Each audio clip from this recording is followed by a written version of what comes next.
ba yung Coach Sarah sa The Voice? Hindi po ako Coach Sarah. Tinidor po ako.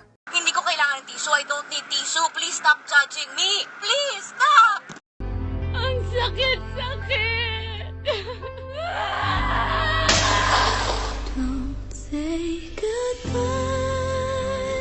Ang pera natin, hindi basta-bastang mauubos. Pero ang pasensya ko, konti-konti na lang! Opo.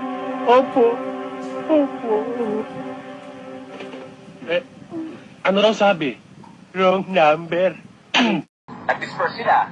Pagkatapos ito, hindi na sila nag-away. Nag-away na sila simula. Pagkatapos ito, nagkaroon sila ng pag-aaway na sa simula. Pangit!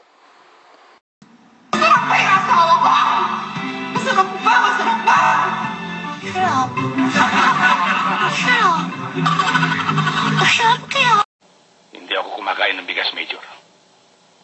Sinasaing ko muna. Para maging kanin. Bago ko kainin. Yung composition, kanina nakita natin yung pagdagsari ng mga sorry po, ng mga tao. Pinakamagandang lalaki sa balat ng lupa. Hayop ka talaga! Ang ganda mong lalaki! Sana maisip mo rin kung ilang pagkain na tiniis kong hindi kainin para lang makapagpadala ko ng malaking pera dito